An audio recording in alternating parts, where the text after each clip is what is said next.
people coming at us, you know, calling us names, you know, it's like, oh, okay, now you're ready to kill him because you want to get his money. What are you doing with your father? Is that your father? Are you getting emotional? Yes, yes.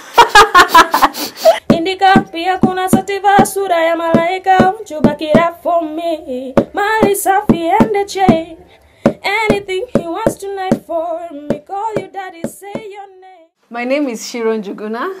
I am 28 years old, wife to Greg, a very handsome man and a lovely man, and also a mother of two twins, 7 years old. Are they 7 or 10? 7. 7-year-olds. And also a mother of a small dog called Prince. Yes, I am a content creator and also a business owner. I do this business here and that business there. We make flowers. Yes. Yeah. And I'm Greg Twist. And as you can hear and see, I'm not Kenyan. I'm from the UK. I'm actually Anglo-German, many years in Germany. And I'm Mary's partner, husband. We've been together on and off for 8 years now, I think. And I'm kind of retired. I dabble in this, that and the other from time to time. But yeah, that's basically me. I help with Mary's career. Yes.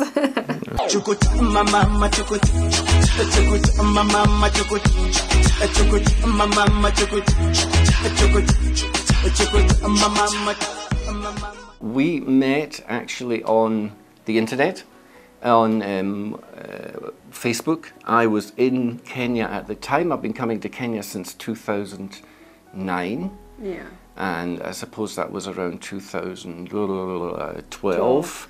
Yeah, August, I think. Well, we met before on Facebook a few months before. And I think, did you write to me or did I write to you? You wrote to me, but I added you, okay? Oh, yeah. Okay. So I added you, and then you wrote to me and you asked me like, okay, do I know you from somewhere because you've added me? I don't think I've seen you, so, you know. Yeah, I'm very suspicious, you know. Yeah, I know. Yes, yes. But you accepted my request. Yes. Okay. And then we started talking. Yes, I do remember that now. You remember? Yes, I do. And we talked for a little while, and then I think I invited you round for coffee. Yeah, you did. Yeah. And then, and did you drink coffee or did we have alcohol? No, I didn't have alcohol. You didn't? No. You just had coffee? We had coffee. Yeah, okay. Yes. A better memory than I have. Yes. Yeah. Oh, you're a better liar than I am. Oh, you're a better liar? Well, but I'm just keeping all possibilities open, you know? No, we had coffee. You had coffee. Yeah. And then, we just started talking, like we built a friendship from there. Yeah. Yeah, yes. And then we met again just a few weeks after that, actually. Yeah, like 2 weeks after that. Yeah.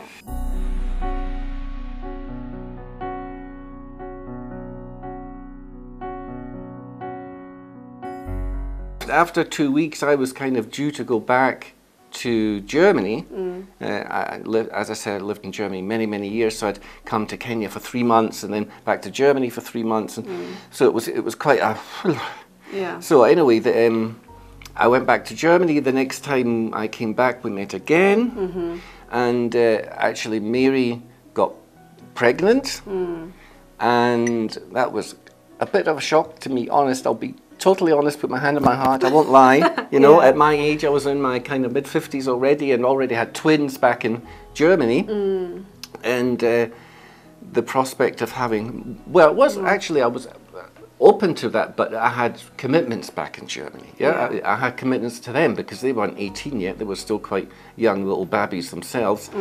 So Mary and I had I'll be honest, we had a bit of a blow up about that. So we didn't see each other for a while. Yeah. And I went back to Germany again. And after the birth, Mary got in contact with me again. Didn't you? As I recall. Yeah. Yes. Do you want to take it from here or shall I keep going? Okay, so yeah, but between that time, it was not just Greg on shock, I was also on shock because it's like, you know, I was just waiting to join uni, so it was the whole thing. But of course, there was the determination to, you know, keep the pregnancy, as I'd say. So anyway, we got back in contact again, we were talking. We did. And then you know, plans were made for you to come back. Yeah. But then the Al-Shabaab thing started happening. Yes, that's Sindio? right. So you couldn't come Yeah. until 2016. That's right. You That's remember? right. Yes, I do remember. Yeah. I was actually very concerned about it. You know, I'd had some bad experiences in Kenya. If you actually dig up old copies online of The Nation or something, you'll see that I was kidnapped the second time I was in Kenya. Yeah. And managed to escape, actually, in a rather kind of daring morning action. So, you know, altogether, I'd felt slightly a bit burnt by Kenya with one thing and the other. And then came all of this terrorist stuff and what have you. Yeah. So that kind of put a spanner in the works in terms of, Yeah, you you know, coming back. me coming back and us, you know, developing that further, although we kept in touch the whole time with... Yeah, we did. Yeah. And then, so 2016 came, and then you were able to come at the time.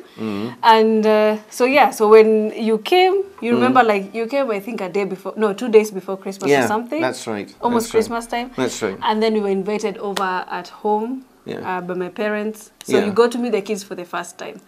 Remember? That's I remember, yeah, because Mary loves her Christmas presents, so she insisted I come just before Christmas. No, no, that's not entirely true. I'm joking there. Yeah. But yes, I did. That was Christmas 2016 then, and Christmas. I went up to Nax, Nakuru, Yeah. saw Mary's parents, and at the time I had an apartment at Junction, right? In Nairobi. Yeah, at the time, Yeah, I've lived in many different parts of Nairobi, and I must say that was one that I really liked. But I gave that up very quickly, and we went up to Nakuru together, and we got a place at Olive Inn in Nakuru. In Nakuru. Yeah, so we lived in Nakuru, so we kind of we moved in together in Nakuru. For about 8 months, 9 months or so. Yeah, before you went back again. Before I went back again. Yeah, so... And then during that period, of course, it was very nice. It was the first time we were living together. It was the first time, let's say, we were getting to know each other again better, you know, because we hadn't been physically together. And then after that, you went back to Germany. Yeah. You remember? I did. I mean, my kids back in Germany were just beginning to get to about 16, 17 then. Yeah.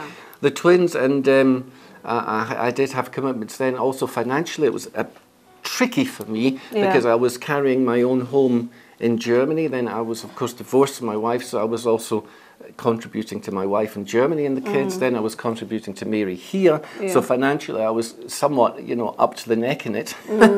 Yeah. So, it but wasn't easy. It wasn't easy. I went back and we kept in touch as usual. Yeah. And after about a year or so, I thought, you know, this can't go on. Either we have to end it or you know, one of us has to go full in. Yeah. And Mary couldn't really go full in. But I was in a position, because my kids were now getting to be 18, just about, and going off their separate ways as they do at that age. So I made the decision, I'm going to sell my house, I'm going to give up everything in Germany, and I'm going to come and try to start a life in Kenya. Yeah, with me. And With the kids. With you, and the kids, and the kids. Yeah, yes. So, and that's how you came. Yes, yes. And that was early last year. Yeah, that's right. Yeah. And now I have Mary Yeah. and the kids. We're a big extended family here at the moment. Yeah, we are.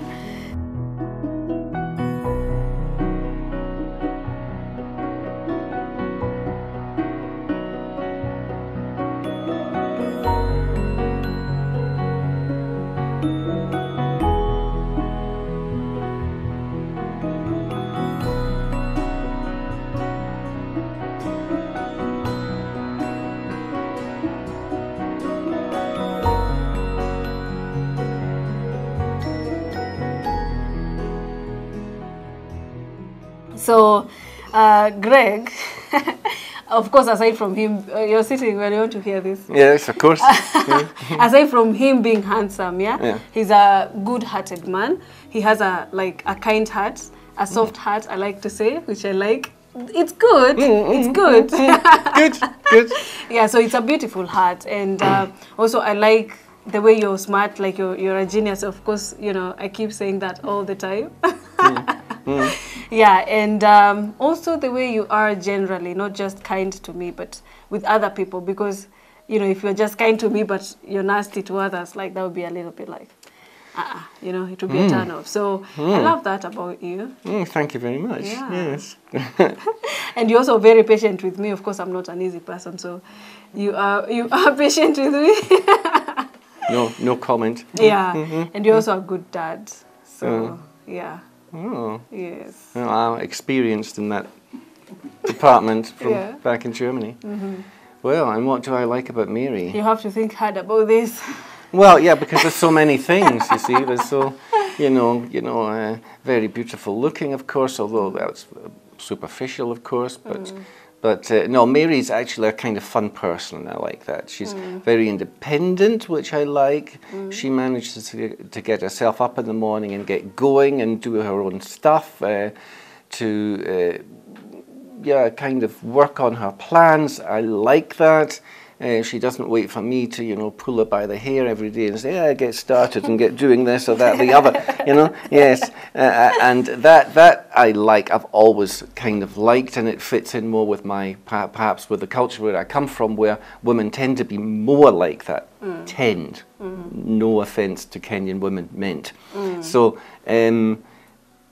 She is, I said this in an interview we had a few months ago. She's not got a bubbly character, but she has a very open character. So she's she's a kind of happy-go-lucky type of person. She once told me when she was younger. I'm giving away all the state secrets here. Yes. Don't. She was a bit of a tomboy when she was younger, a lot younger, and I can actually believe that because she has. I'm aggressive. Well, I wouldn't call you aggressive, except when you're, beating me up and stuff, nearifying me, But no, I wouldn't call you aggressive. But Mary has a plan, and I think that's good. And she makes sure that she sees to it. Yes, and of course she's also a good mum. When I'm mad at the kids and want to throw them against the wall, then she'll immediately intervene and make not sure. Literally. Not literally. Make sure that they don't end up in hospital. Yes. You have to understand this British. What do you call sense it? Of humour. Sense of humour. Yes, and she appreciates my sense of humour. I do. I love it. Yes. There you go. Well, we're perfect together. Then. Exactly. You're funny. You're very funny. I love that. You crack me up like my ribs go like. Do they indeed? Okay. So. Yeah. Baby, when the bright lights start to fade, fire up your lights.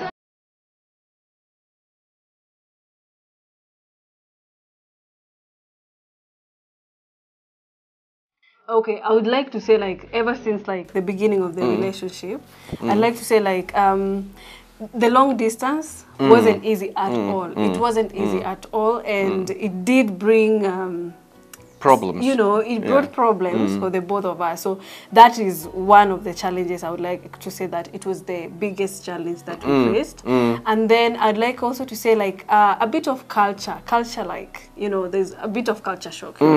Not just you with me, but me with you, because there are certain things that need to be done a certain way, and then I don't see that. I can't do that maybe, or maybe I haven't, I can't think about it. And it's it's like this and this, but we always find ways to go around it. Yeah, most of the time. Always. Actually, yes. it's always, yes.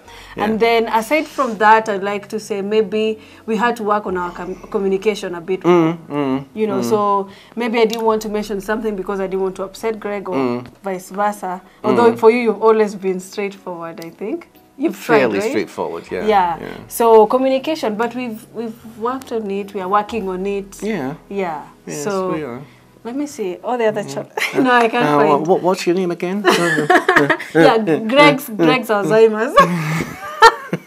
No, it's a joke. Well, the long distance thing is, but I was kind of lucky, or we were lucky, because at the time, and actually for many years, I'd been self-employed, so I could kind of. With the work I did, I was actually a self-employed technical translator. I translated technical texts for medium and large companies. So, theoretically, I could live anywhere in the world as long as I had a computer and internet. When I first started coming to Kenya, that was a bit dodgy because the internet wasn't quite so good 12 years ago. Now it's absolutely superb, I must say. Best in East Africa. Well done, Kenya. So, but Yeah, we were lucky because I could come so often. I don't understand how other interracial couples, where there's a large distance, how they cope with people who have to work back home and, you know, they can maybe only get 2 weeks or 4 weeks off in the whole year. You know, I had the luxury of being able to come for, you know, twice a year for several months. So that was a problem. Yeah.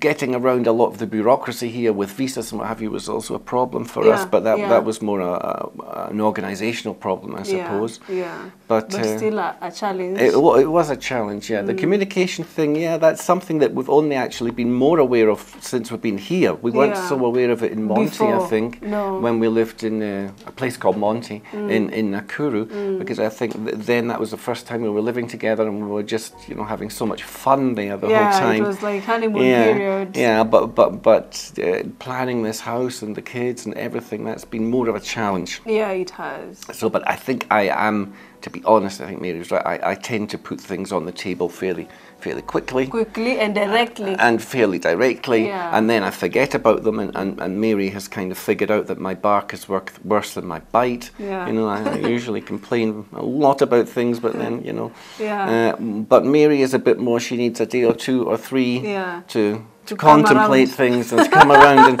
to actually tell me what's going on, you know. So, yeah, but not just me, like women can testify. It's like most women do. Although I'm trying like hard because it's not easy. No. So yeah, communication for me on my end, I would say that Yes. was like challenging or has been. Yes. Yeah.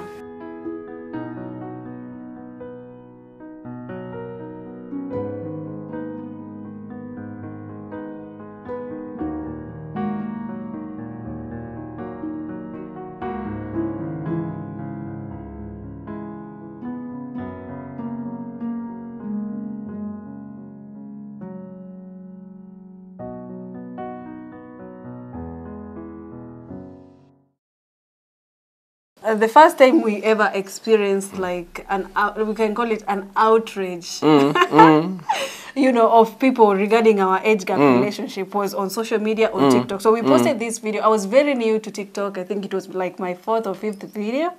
And then we posted a video. We were dancing together, and then it was just like, it just blew up. People coming at us, you know, calling us names, you know, it's like, oh, okay, now you're ready to kill him because you want to get his money, or like, you know, what is this colonialist doing here with a slave? And you just accepted to be a slave, you know, like, how can you just be so like backward and accept to be a slave? And they say, you know, what are you doing with your father? Is that your father? I remember when the messages started coming in, like, you know, the comments and direct messages. I showed you, and what did we do? I think the first time we were just like, we just laughed or something. Mostly, yeah. Mostly, I was mostly just amused by it Yeah. because, you know, I don't tend to let things like that get to me, really. I think they got to you a little bit more. And then we kept on like using the comments to make more content. That's right. You remember? We did, yeah. So it never like actually hit me like actually I'm feeling bad or I'm feeling sad just because people don't approve us. What I did like notice is that I was shocked that people are so against this. Like I knew people would be against it, but I was shocked like how angry actually some of them were that we were together. They were even saying like, I'm choosing, you know, a foreigner over Kenyan men, you know. So they're like, you're betraying the society or like our country or something like that. I never felt like I needed to hide my relationship just because people were not accepting the relationship. It propelled us actually. Yeah, it did, because actually after that, as we began to make more content, or Mary made more content, most of the comments we started getting then were very positive. So now we actually only rarely get a kind of negative comment. Mary has really built up a base of people who appreciate what she does, appreciate our videos.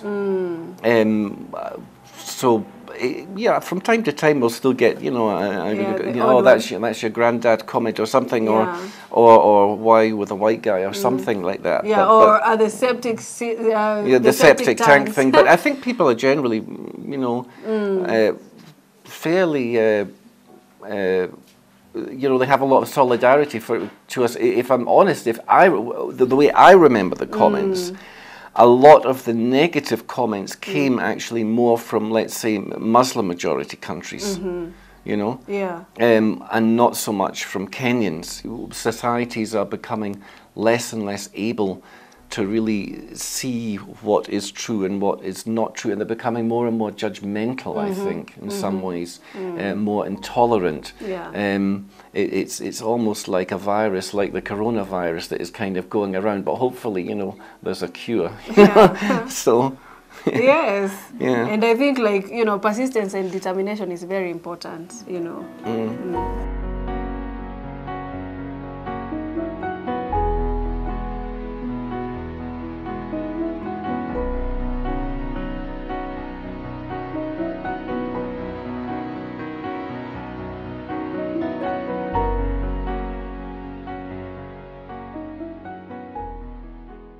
Okay, what I'd like to say is, first of all, people have to, let's say, be confident, you know, like be confident of your relationship, because if you love someone, you know, when you, let's say when you love someone, like, you kind of want to put it out there, you know, and I understand the shame that maybe someone might feel, or like the worry or the fear that they might feel, but you know, it's not a matter of, you know, you being, like, let's say, fit for society or wanting to please people, you know. So if you have someone, let's say, society deems as, like, let's say, not right for you, because maybe of the age, maybe because of the physical appearance, whatever it might be, do not be fearful, and do not let that kind of ground you into not living your life. Because now imagine if we just stayed here and only went out at night and, like, maybe eating at restaurants at night, just because people look at us, or we can't even shop like you know, normal people do. Like, do not let your life be limited by the society, you know.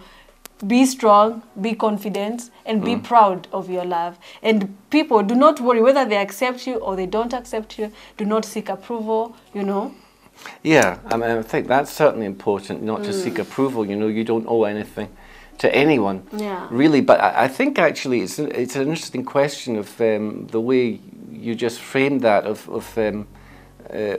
what kind of advice would you give for people who are hesitant, let's say, to show their relationship, because we also live in a society here, I think, where I think Kenya is a bit judgmental, is of course with LGBTQ people, and you know, I come from a society in Germany and the UK which is very relaxed about these kind of things, you know, and I studied in the 80s in New York City, where you know, at the time about 30% of the whole population of Manhattan was homosexual. So I'm not myself, obviously, but personally, I don't care. And I think here, and you know, in Uganda, I think it's very bad with outing of people who are homosexual, even in the press and so on. I think there is a problem there that, of course, is self-perpetuating, that if you have certain groups that are not allowed or permitted to show their affection for each other, that spills over into other things in society, like, you know, interracial relationships where there's a big age difference and what have you. So I think that's a problem in this society. So I wouldn't go quite as far as Mary, because I think many people in this society they can't be so confident about their relationship. They have to be careful about it because they're subject to persecution. But I would say where you can be, and I think we have the luxury to be, you know, I said in another interview what other people think about I don't give up, you know, and I don't, quite frankly. You know, they can all, you know, whatever. But my advice to people is, if you know, don't be too aggressive at the beginning. Of course, you have to be sure of where you are, what your relationship is, what you feel for the other person. But when you are, then be confident about it. There will be people who accept you, and perhaps there's a little silver thread to the whole thing, is you'll find out who your real friends are. And that's important, you know. People who reject you and what have you, who you've perhaps thought are friends of yours, you'll realize, okay, well, maybe they weren't such good friends of mine after all. And other people who do accept you, then so in that way you build up your own circle of friends, you build up your own circle of support, of you know, of who you are in your relationship. But certainly for those who cannot show their affection in this society because of deep-seated prejudices, I do feel very sorry for them, you know. Yeah. Okay.